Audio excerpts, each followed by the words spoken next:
Awesome. There you are. Here we are. There you are. How are you doing, Mark? Doing well. Good afternoon, G-Vac. Good afternoon. Good afternoon, and good morning, Good morning. but in the times they're in. Once again, first of all, means I think everybody will see right now. This is one of the most amazing backdrops for any Zoom session you have had. By the way, you all know me. Most of you might be knowing me. I have been on the Zoom and speaker circuit for a long time. All this last 7 months. I was just impressed. Means by the way, Mark is amazing, and he will try to share his journey from being an idea person now to an entrepreneur startup and now going beyond that, and we will try to learn those things over there. But I was just amazingly nicely surprised by the way you just have the systems over there. Do you want to just tell us what we are looking at and why?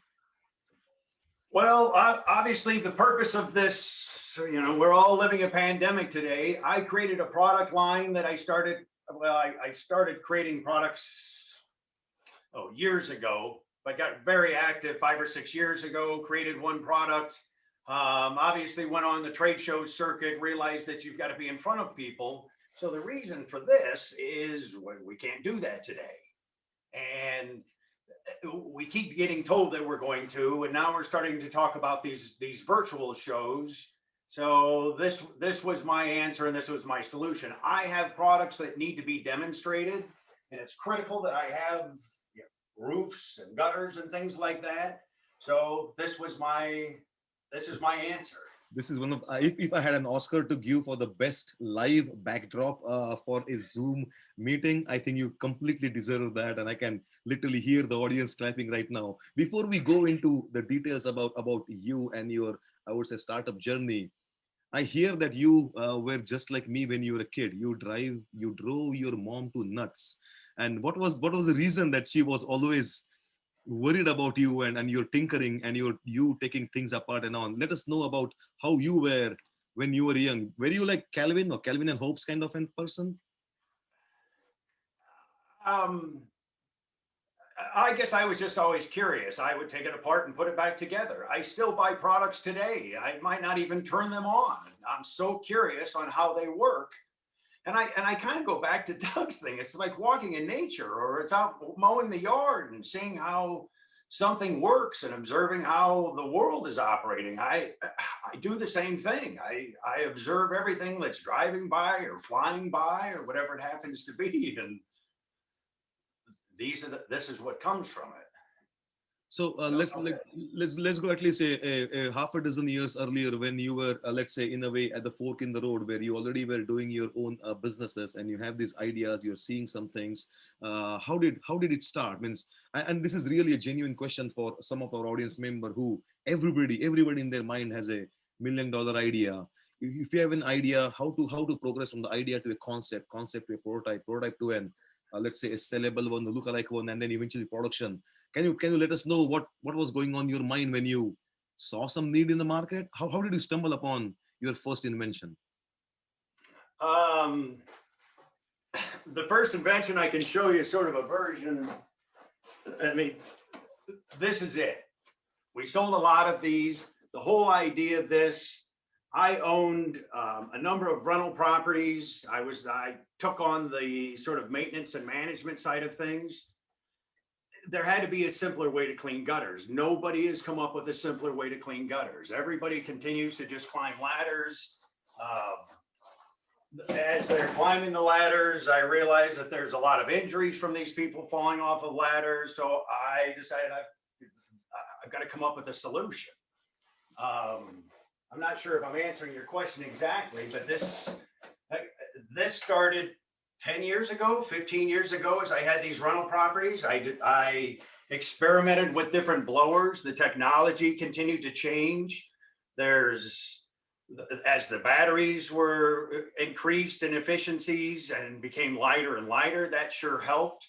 The lithium ion battery really kind of allowed this to happen, because if we were still in the old battery technology, the devices would be way too heavy and it wouldn't have worked. So that was fantastic. So in our world, when we talk about design, we always try to make sure that we are trying to solve some real need in the market. So were you presented with this need, or did you just, as I think organically you saw that you're trying to, let's say, maintain your properties, and did somebody fall from a ladder? Did you get some market feedback like this is not good? What was the genesis of that, of your thinking at that time? How did you stumble upon it? I personally had a couple of close calls. And so out of curiosity, and this has been 15 or 20 years ago, we had this great internet that allowed me to do some research. The research told me, and we just have received an update from the CDC, that there's 500,000 people falling off a ladder every year, or ending up in the ER due to ladder falls at a cost to our medical system of $24 billion. So I'm thinking, I was almost part of that. What can I do to keep people from climbing up ladders more than they need to? There's parts of Europe, countries in Europe, that it's illegal for a homeowner to even own a ladder. It's only if the professional is allowed to own a ladder Wow. because of the toll that it's going to put on their medical system. There's a lot more people there. Their medical system has not been designed to handle that sort of load. We shouldn't either. We obviously have other issues today. So if I can create these products to keep their feet on the ground and avoid these injuries, look what we've done. We're making the world a better place. Just as Doug talked about earlier, even the sustainability should also be considered all along the way. So before even going back into the let's say the details and the knickknacks, I like this conversation going along, and we keep on conversing, and eventually I would like to see what these other goodies that you have over there. I mean, I know only the first product, but I would like to see what else you have been building up to produce your own ecosystem. But let's go back to yourself as a person, Mark. Tell us about yourself. What do you do for fun? What was your educational background? How did you try to think about, hey, I would be capable of doing this eventually? As you said, you are learned in the school of hard knocks, but tell us about what do you do for fun apart from inventing things in your backyard, in your garage, in your basement? I do unusual things, anywhere from I sail, I ride motocross bikes, I've got a dog here that I spend some time with. I play the viola, things like that. All those things make just kind of keep your brain moving in that creative direction. The sailing, there's all the different pieces that are working. It's not just a on and off gas. There's all the pieces and the block and the tackle that all has to be paid attention to and optimized and tweaked along the way. Those are the sorts of things to sit, and I'm not a very good observer. I need to be doing something. I mean, something like the motocross. I mean, there's physics involved there, the acceleration, deacceleration, and then there's all the mechanical pieces of that device that you're riding, the unbelievable power and being able to fix it and understand how it works. That's what I do. that's my sideline. No, and then that's fantastic, and we'll touch upon that topic about doing something, is thinking by your brain and thinking by your hands. Obviously, different kind of, I would say, attributes, and you are more attuned in thinking by hands. You think more when you have tools or hammers in your hand. But coming back to the things that you do for fun, I know I'm not going to put you on the spot, but by the way, he he can ride a unicycle, right, Mark? An electric unicycle, yeah. not just the regular one. Oh, because there are so many things in the life that I just cannot do. Unicycle riding is one of them. So I'm always amazed to things that there are things that you are good at, but you don't want to do. There are things that you want to do, but you are not good at. That falls in that kind of an 2x2 matrix for me, where I want to learn it. I want to learn juggling, but I can't go beyond 3 balls in the air. So there are inherent limitations in my understanding of physics or my spatial movements as such. But coming back to, I think, the way you're mentioning about understanding or seeing or observing, when you said sailing, right, means I know it was Mr. Colt, the gun of the inventor of the Colt as such. He was on a sailing, I should not say sailing, he was on a ship, and that's where he saw the turrets and the movements of how the wheels rotated and the pulley system worked, and that's what he brought back to the revolver things to make it the six I would say chamber revolver as such. So I think you are, unbeknownst to you, actively doing that. I think the elements or the functions that you're attracted towards to. It might be sailing, motocross, unicycle riding, where physics is involved, but we might not be thinking from compartmentalizing it into biology or physics or anything else. I think, as again commenting to what Doug was saying, one, it might be biology or physics. If you abstract it to problem solving, then that's the world you are living in, and you're actually doing it with your hands-on approach. That's fascinating. And I think we talked about industrial design. I think not all of us, most of us here might be having some affinity with industrial design, and that's what typically do in whatever idea it has to happen. The first thing that I would say, some of the fundamental elements that the designers would do is try to make it happen. Try to have some resemblance of with a low fidelity material kind of a model making, or maybe just a cheap kind of an low precious material model building, but try to reincarnate into the world of physics, a world of physicality, and then try to see how it may work or may not work, and then go on to the next one. The iterative role of design, I think, is what you already have been practicing as such. But coming back to your first product, the one on the gutter as such. So how did I'm really curious, because you did it on your own. You did not go to a design studio, as you said. You had not institutionalized education in that, but you just made it happen, and I believe it is pretty successful. You started with a napkin sketch, you started with a model, you started with just talking with people. How did you gain the confidence from your first sketch or idea in mind to start investing a little bit time and money into it to make it happen? Um, I guess first trying to starting with the product itself.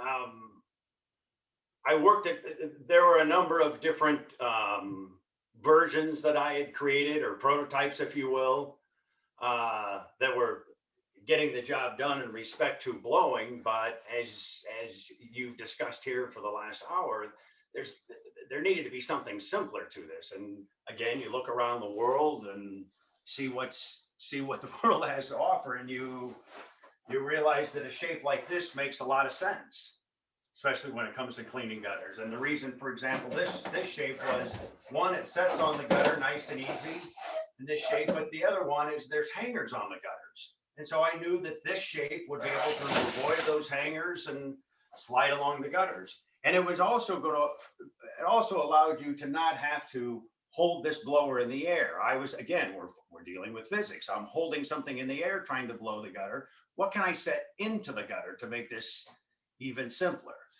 And so you look around, and inspired by a football or an odd shaped nut or something, and this is what arrived.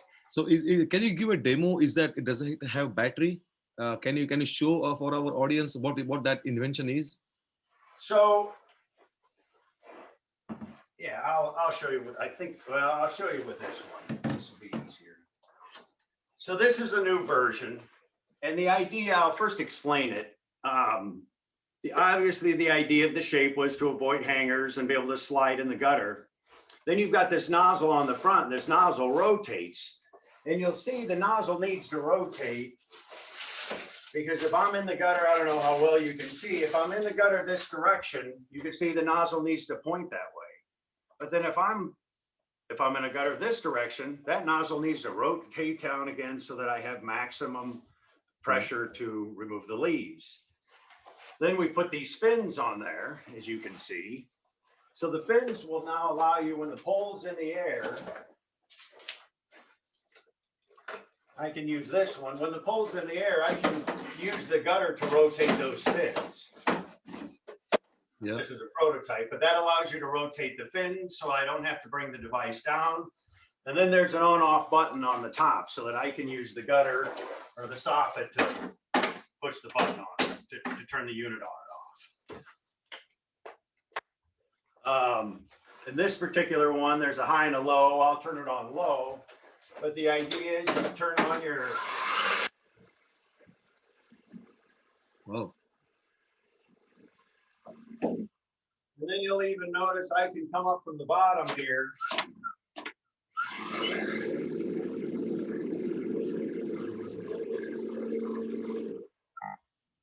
but I could come up from the bottom with a higher speed and even blow the gut leaves out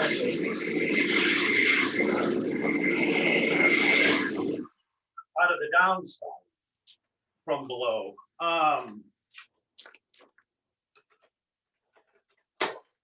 I look at this tool or this project, I look at this like the weed whacker in 1972. Mhm. We didn't do anything to trim our yards and that sort of thing. And if we did, we used a hand clipper at the time. And then this wonderful design, this wonderful invention came out. It was this stick. It had a piece of fishing line on it that spun around, and fantastic. We could now trim our yards without the movement of our hands like this and an old clipper. And so I kind of look at this gutter cleaner as like a circa 1972 weed whacker. This is what we need to do. This should be done all the time. This is something just like when we're trimming our yards. This should be done every 2 weeks. There's material falling in our yard year round. That was the dilemma I kept having on these rental properties. Was it's not just in the fall, it's in the spring when the helicopters are falling, it's in the summer when a storm comes through and blows debris into the gutters. And then obviously the fall, you're going to spend this weekend climbing up your ladder to clean your gutters out, to come home Monday to find your gutters are full of leaves again. Somebody needed to create a product like this. So that was my rationale. Nobody else had done it. I'll do it myself. And I think we talked about this literally the last weekend, and I'm not joking. I was on my ladder, and I told you my frustrations over there trying to clean this, and I'd be having my leather gloves. And I had a few months ago bought the gutter cover, the sponge pieces to put them in the gutter. This weekend I had to take them completely out. There is plenty of frustrations for me from that side. Spend a beautiful afternoon. I was still dilly-dallying around. It was not just that. I was having fun with my kids too, throwing leaves at them because they could not come all the way up. But I think what you're also solving is, and maybe that would have been one of your inspirations, or maybe one of your notions to go ahead, is for that couple of hours I was out there on the ladder, at least 6 or 7 times my wife came and literally told me, "Shivak, you're not going to fall off the ladder. You are not going to do this. Please be safe." Means of all the times, and I do some extreme sports things too. Means I do OCR, I jump out from airplanes with a parachute on the back. I go to safaris and actually go within 10 feet of a wild tiger. I have done some extreme, I still do some extreme things. But of all the things, she only come out and reminds me, don't fall from the ladder. Don't fall from the ladder. Is there some science behind this where the ladder falls are inherently you said 500,000 people still fall from the ladders, but is it the ladder system itself is so unstable? Is your fight to end the ladder trade, just to keep it more extreme? Absolutely not. The ladders are a critical piece to the whole operation. Yeah. I feel the reason the ladder falls are happening is because they're homeowners that aren't setting that ladder the right way. They're not up and down the ladder on a regular basis, just like you were horrified this weekend. Now, you'll have to admit, towards the end of it, you were probably a little more comfortable. You realized after the ladder shifted a couple of times that you should probably be a little more prudent in setting that ladder the right way. A homeowner doesn't look at it that way. They don't use it enough. They'll set it they'll set it up inappropriately. Now, where a lot of it happens, I would think particularly in the gutter situation, because most people are going to be up on the ladder and now they're going to remove their hands from the ladder because now they're scooping stuff out, they're pulling on a hose, they've got some tool in their hand, they're just asking for trouble. I mean, and it definitely needs to be done. They're absolutely right in a sense that it needs to be cleaned out, but it's a very dangerous process. It is dangerous process. Means for me, when I was a first time homeowner, it's my first house I am in. It was fascinating for me to go on the roof for the first couple of times, but every time it's not I'm afraid of heights, but it's a different proposition to be at some height and you are always trying to overextend yourself to get that extra leaves before coming down, changing the position of the ladder itself and going up and over. So you designed this in your mind, and then How did you start with the execution process of it? Means you said you yourself found out dealers in China. Tell us a little bit more about how did you try to go with the actual act of manufacturing? Because having an idea is one, having, as you said, a couple of prototypes designed is one, but actually making it happen. What were some of the barriers that you had to overcome to really bring it to the market? Well, one, you come up with an idea. Now, who's going to help you put this idea together? And you'll go out and you'll do research. And really, today you realize you can't just do research in your city or your state or even your country. You've got to look around the world to see who's the best fit to help you build this product. I looked around the United States for a while. At the time, I wasn't able to find anybody. I came across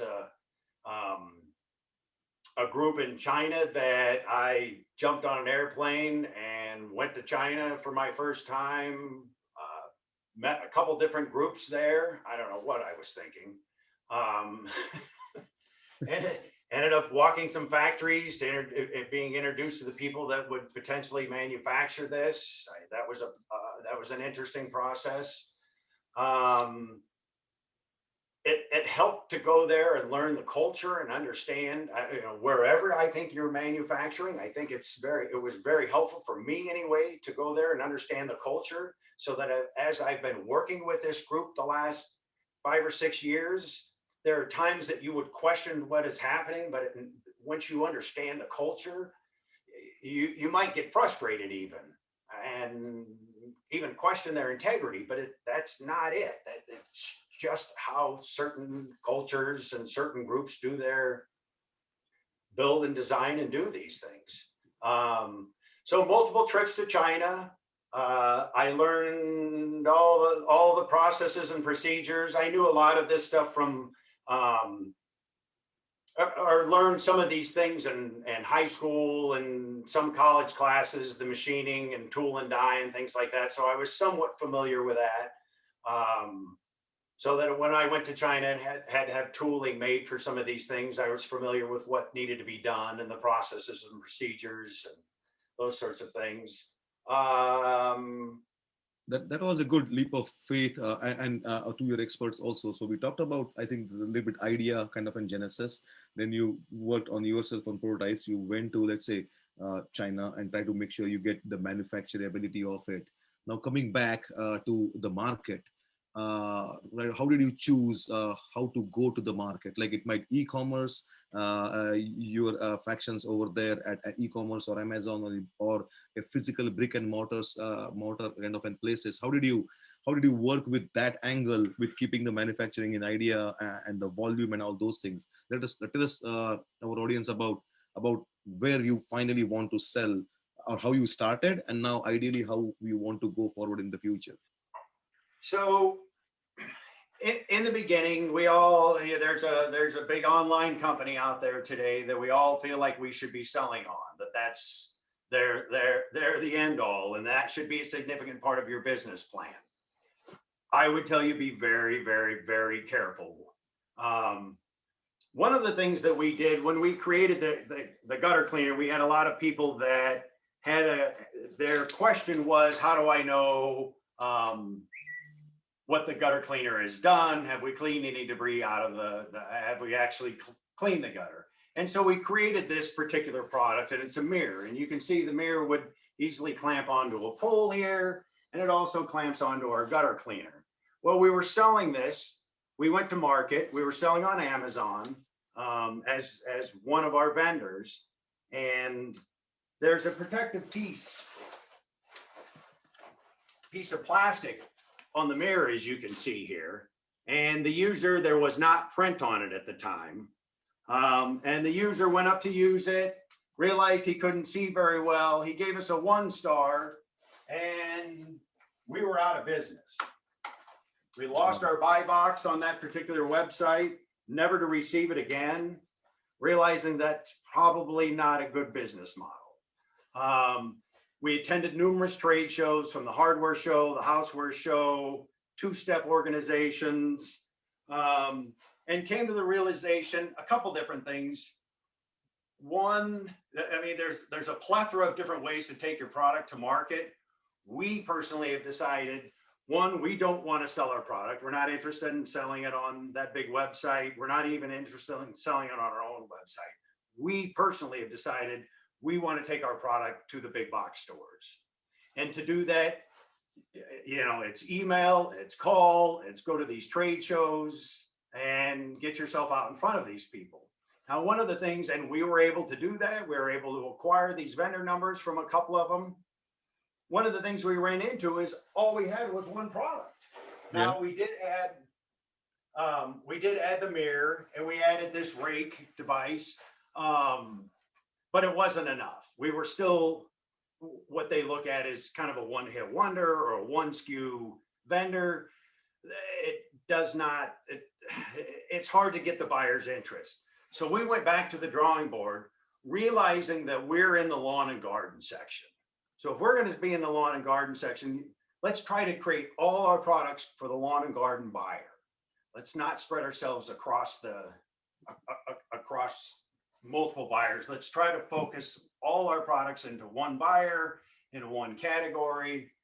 And this is what we've come up with. I think I drifted some, but no, that's a pretty interesting way to look at strategy. And that's right now we all know, most of us know, it is pretty hard to stand apart with a unique and compelling products in front of a line, I would say, review for big box retailers. It might be Home Depot, Menards, Lowe's. And you're right, there is plenty of time and efforts to build up the relationship with this one buyer from that section.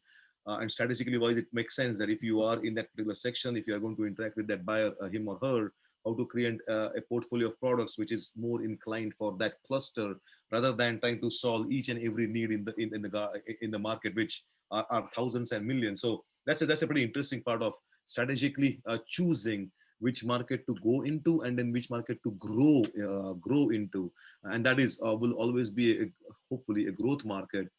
There are still questions about the market. We can talk about eventually the visibility or right now in the COVID world, the lack thereof. You mentioned trade shows, and eventually I think next year, hopefully everything comes back to normal and you will be all set with the actual physicalities of it.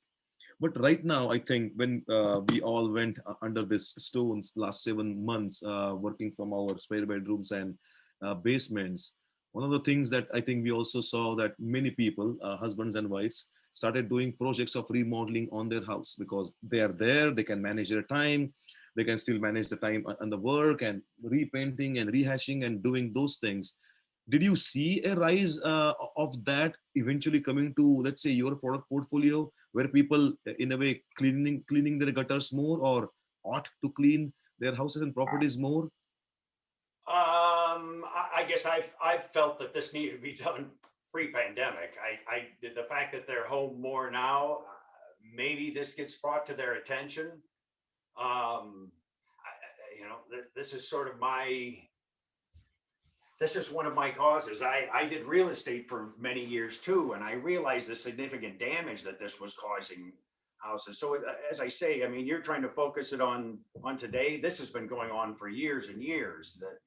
The unbelievable damage from people not doing this on a regular basis to the homes. I'd come up. I mean, it could be thousands of dollars really quick. If this isn't, if the maintenance isn't done. So I've taken on myself. I'm going to help people not climb on a ladder and help them keep their gutters cleaned. I mean, I don't know how thankful it is. Thankful. No, it is. It should be thankful, because eventually I think when we look at a design studio, any good design studio, one thing we always try to see is how we doing these objects and products and equipments and tools and implements, how we are here to better the human condition. And that can fall down into making sure it's accident free.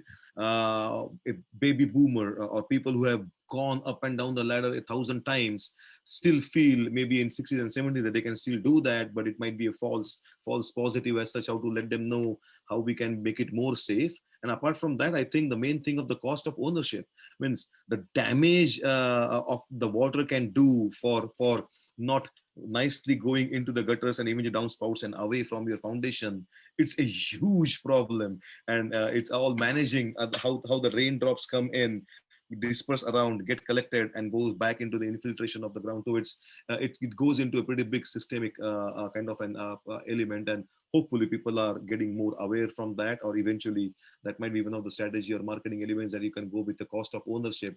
Coming back to the earlier point that you all trying to mention, you came with this one product, and then I think you eventually realize you're not into just I would say a gutters cleaning business. You saw that you were into an extension pole business. How did that kind of a mind a swap happen, and then how did you proliferate into a couple of other elements that can be at the end of that extension arm? So when we went to market originally with the first gutter cleaner, we were told by a number of retailers that this isn't going to sell by itself. You need to put it, it needs to be sold with an extension pole. Well, we're looking at something like this. The box is this big. I mean, we're going to hang this on an extension pole. How are we going to do this? And I spent a lot of time thinking about it, and eventually realized to get everything to fit in the box and to start considering some sustainability in this world. Let's break it down into a small pole like this that we can put in the box with the unit. Let's make it nice and strong and durable so that it'll last. I mean, the first gutter cleaner weighed almost 5 pounds. And so we've ribbed this. I mean, this is a great extension pole. Well, now we've got this fantastic extension pole. We might as well make some neat accessories that go along with it. And so we had gone out and done some research on what we could make better. Well, first of all, there was nothing like this in the market. Obviously, we put the mirror together for the gutter cleaner, and it could be used on the pole by itself. The next product that was created was this rake. Now, this rake, the first version, would allow the rake to turn like this. And the idea, it's got prongs on both sides, so you can go either direction. But the idea was you would be able to, because the first gutter cleaner didn't have that much power, so this would allow you to disrupt things in the gutters, flip leads out, and you could go either direction. One of the problems we had with this, though, is now people would want this to go straight, and they wanted to reach up and pull things out of the valley. Well, if they were on the ground, and I know this isn't the perfect layout, I'm a little taller than the house here, but they weren't able to pull this stuff off of the roof very well if they're on the ground. So we added a second joint to this, allowing it to fold, as you can see here, so that we could reach up and pull this material out of the valleys. While we were doing that, we designed it that you could fold it one direction or the other to be able to pull larger amounts of material, as you can see. But this is, I mean, just a very simple product that we just continue to add to it so that we could, we wanted it originally in the first gutter cleaner box, and it didn't make it, or this version didn't anyway. And then we decided this would be a great tool by itself. So basically you had a mothership of a product, you already had the extension arms. Now you're trying to add the satellite elements that people can still add to your repertoire of roof cleaning, roof maintenance, a kind of an element. So that's I would say, an organic growth of the system that you already are developing. You are actually putting a Lego system together in a completely different kind of a manifestation. And that's working. Is everything predominantly for residential use, or are you thinking of going to this commercial office or warehouse and fruit collection or any other kind of an horticulture uses also eventually? You know, some of these tools are going to end up getting used in places that I could have never imagined. I mean, and I guess I try to create these things so that can happen. I know that I already use this. I mean, excuse me 1 second, I'll give you an example. Isn't that the best setup ever? I like it. But here, this is an example where I needed to pour I tell you, leaves or water up in a gutter, for an example, well, I'm able to just take the thing and I can put it to a pole and I'm able to use it like that. So there's people are going to find ways to use this in ways that I would have never guessed. So I guess to ask your question, that I had my intentions, but I tried to keep these products so that other things could be, people can get creative. And get creative. And I think it's from the business mind also. It is opportunistic market also. You already are over there. How you can go and try to build on the ideas that you see. I think if I remember it correctly, you also have in the event of winter, which is going to be here imminently. You also have you got your inspiration from an actually roadway snow blower and understood how people are actually moving snow on the ground. And in the similar way, you're trying to put that on the rooftop, but with your feet firmly planted on the ground. So that's, I would say, a pretty good strategic maneuver into the another season, right? Correct.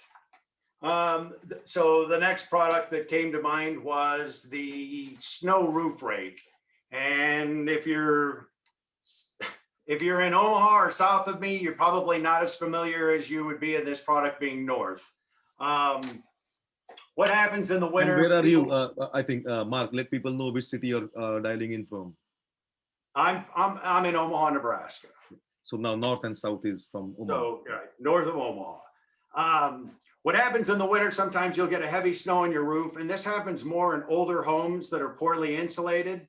The snow lands on the roof. If it's poorly insulated, the heat from the house is going to go up and melt the snow from the bottom up. You want the snow to melt from the top down. Well, in an older house, a lot of times it's melting from the bottom up, causes water to run down, it hits the gutter, and it freezes, and that starts building up and creates what's called an ice dam. So in these parts of the country, you need to remove this snow from the house and the heavy snow. Typically, a snow rake would be something that would come in a box. It would need to be assembled. Maybe it's only 24 inches across, and you would have quite an albatross to assemble that particular device. That was always frustrating to me. I know everybody's trying to find easier ways to store things. So we've created this snow rake, folds down, obviously, and it fits in a box of this size. Inside that box, you'll receive this rake. You'll receive a pole that's this long once it's been all put together, that'll allow you to reach up to 21 feet. Now, the concept of this particular rake was, if you see plows driving down the street, you see them driving down the road like this. Their plows, their blades positioned like this. And that's done for a couple different reasons. One, if their blade was completely open, it's too wide to drive down the street. The other reason is they have the flexibility to move that blade around to do certain things. When they get to the parking lot, they'll take that blade and turn it this direction so they can capture and contain and control more snow as they're pushing across the parking lot. Well, we've gone on that same concept. If we leave this at just a little bit of an angle, we're going to capture and contain more snow than anybody else. Ours is, it doesn't matter what side it's on. If there are pipe jacks and things that need to be avoided or tight spots in the roof that you still need to remove the snow, ours is the only one on the market. We actually have 3 patents on this so that you can adjust it and pull out in those tight areas. But at the end of the day, this all folds up nicely. And Doug would probably be pleased at this, that it all fits nicely in a small little container like this, or in a bag, and stores nice and neat for transportation. That's pretty neat. Means you're not just a serial inventor, you're also a serial entrepreneur and trying to make sure they're all going as a cohort in together as an offer of product family. Because I think you already know this, but it's profit for any industry or any startup or any company is not from one product. It's a portfolio of products. And now you're trying to make sure you're trying to get that essence of firmly planted on the ground, still reaching out with this long extension arm and try to do things both in spring and fall and in winter also. That's pretty interesting. We are trying to come towards the last let's say at least 10 minutes or something. what just for, I mean, apart from I would say designers on right now on the call, we have plenty of people who are budding startups also. From the other startups or other I would say entrepreneurs who are thinking of going into something what you are doing in their world, what are the things reflecting back on your journey that you might have done differently? I should not say done wrong, but that you would say like, oh, on the hindsight, I should have done this or that in your invention kind of and climbing up the hill, or between sourcing it from China and back, or any tips or tricks for other entrepreneurs to be abreast of?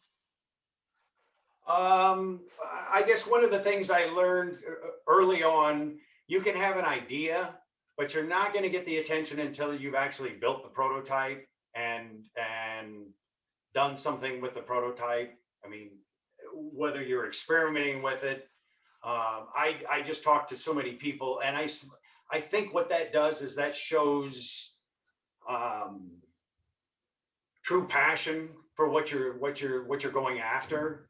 There's something to be said for the guy that's just scratching it on the napkin, and I got this great idea, and they talk and they talk and they talk. Now go down and put something together. You will get more attention that way. I mean, I happen to have an angel investor that is come in and assisted me, and I believe that was some of it. I mean, I think you have to be excited and passionate about your products. Some of the things, that I would back up and I would question before I started, I could not have started with a harder tool. They say, don't do a product over $100, don't do a power tool, don't do a seasonal tool, and don't do a tool that nobody's ever seen before. Well, guess what I did? Let me tell you that I acquired an education like no other. Those were the 4 things they specifically said. Now, I didn't realize that until afterwards. But do keep those. I mean, if I can tell you something, stay away from those. You'll notice the line of products that I have today. They're not, very few of them are power tools. I guess that, there's an exception here, but I'm not putting a rechargeable battery in this. I'm sending it to you, and the customer is putting the battery in it. You'll learn those types of things. And these are smaller, simpler products, starting with a mechanical product with a battery. Good grief. What an education. I like those 4 elements about the power part of it, not going over $100, especially not bringing something to the market that people have never seen before. And that actually tells a lot of element connecting back to what Doug also said is the behavior of people. You're introducing a newer water vessel. Yeah, you can change the materials. You can have metal, cork, elastic, whatever it is. That's people still understand it's a water vessel. But if you're going to suggest something that's completely going to change the behavior of people in that ecosystem, then that's something like you should be really cognizant of, because it's not just the product design, then it is something else. So, and the 4th one was the seasonal part of it. So it's amazing that you went through some of the most strongest barriers, and I would say, yeah, still being successful and now trying to do the low hanging fruit, pun intended. I know you also have a fruit plucker over there. A couple of more questions. It's what's your, so right wherever you are right now, it's a very interesting time. Means not the COVID time, but just interesting time in the journey of an entrepreneur who is finally making it, not finally, he's making it happen. What is your moonshot? What is your ultimate goal after, let's say, few years? What would you like to see? What's your ideal,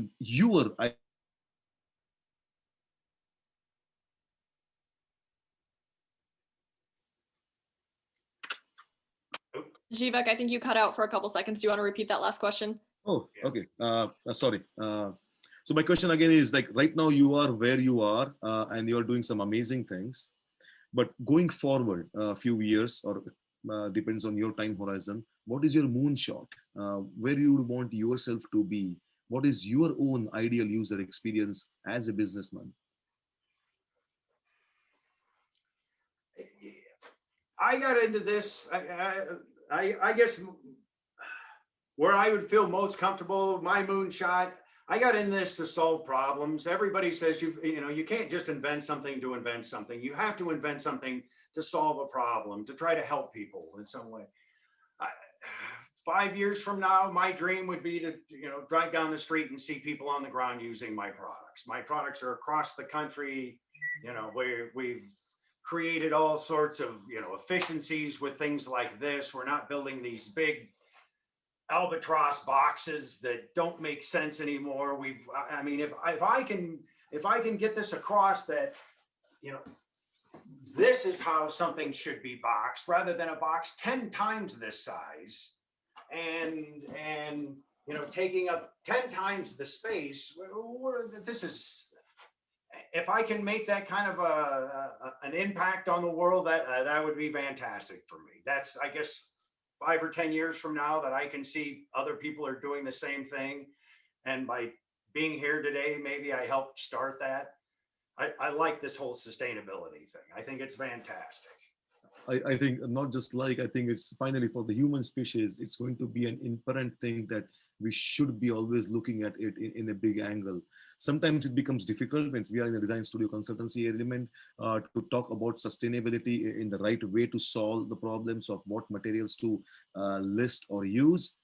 Because earlier, let's say till 5 or 10 years ago, going green was always a little bit expensive because the economies of scale, the way the market behaves from sourcing or ordering things is been tuned up for things which might not be completely sustainable. But literally last 5, 3, 4 years, people have been understanding and using it as a part of their, not just a CSR kind of an visionary tactics, but really genuinely trying to see what they have to do and what they own the responsibility for this planet. Means we understand the big, hairy, audacious problems of the world, the hunger, pollution, climate change, the use of single-use plastic. Plastics are good. They are blamed for the single use, but there are elements where they are literally saving us, the masks and the frames, for example, right now. But trying to incorporate that into the goal as early as where you are right now in your climbing up the mountain hill is really appreciative. And that's what I think should be a part of the scorecard of, I want to make this product beautiful, usable, useful, ergonomic, comfortable, aesthetical, and sustainable. I think more and more people will try to use or utilize that. That will be really, really amazing. You grab something in your hand. You want to talk about that? I was going to just say something real quick. You'll know, and we didn't get to all of my tools, but there are things when we're creating these, when I'm creating these, I just want to point this out at the end. For example, a product like this, you would think there's a left side and a right side to this product. That would be a fortune for me to do the tooling on this. This tool was specifically designed. This wing is the same thing as this wing. I make one tool and it'll last forever. Or one tool instead of two. Instead of having a right and a left, it's the right and the left.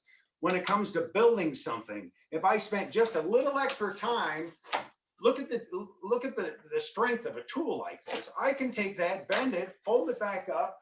I can put my tool in. This is how products should be built today. I like that.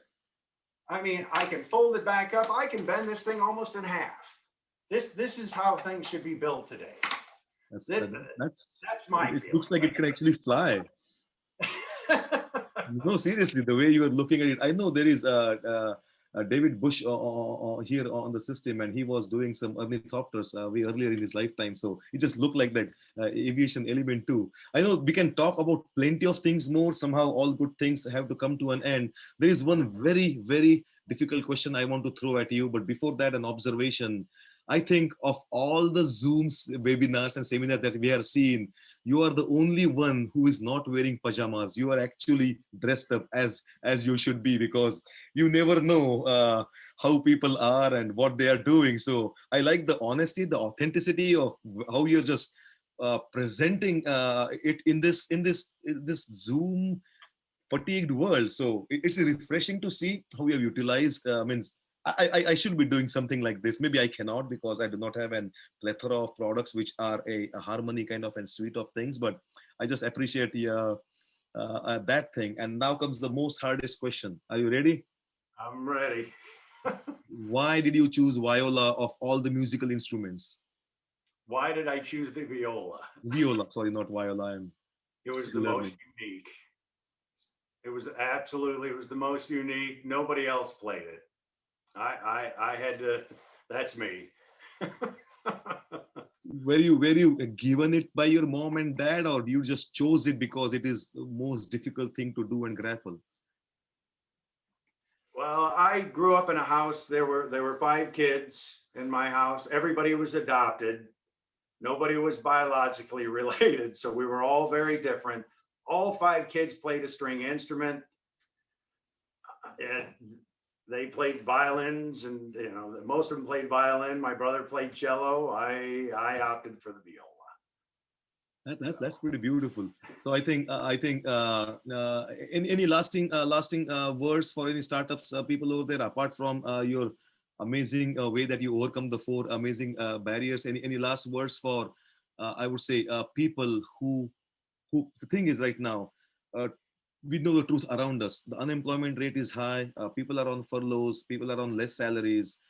So for some of them to take this world of entrepreneurship or innovation or startup element, what should we be thinking about it right now from an let's say a person who has made it happen, and what they should be thinking about doing it along with their job or jumping into it. Any small tidbits of people who are on the verge to do something and emulate you.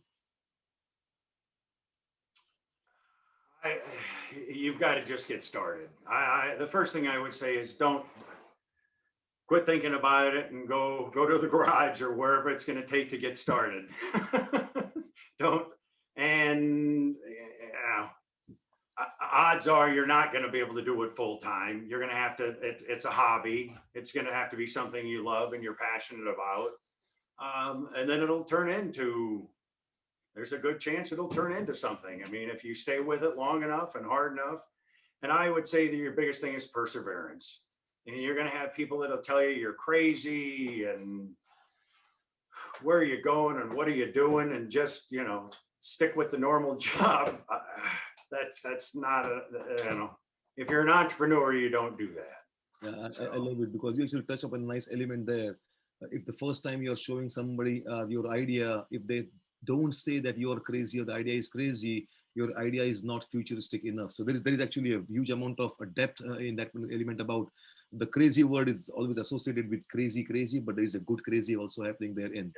Once Yes. again, I think Lanya has already shared the link to EZSmart. If anybody wants to, I think you can still sell off your website, right? Means either way, we'll let people know if they want to go and experiment and buy and do something else, they should be doing that. But once again, thank you, Mark, for a wonderful, I would say, diorama behind you, showing us or telling us or walking us through your kind of an innovator startup journey. And we will be in touch. And till next time, have a great afternoon. Feel free to be on the stage. Just try to maybe mute yourself and unvideo yourself, and within a couple of minutes we will have Mr. John on the stage. Thank you, Mark. You're welcome. Thank you.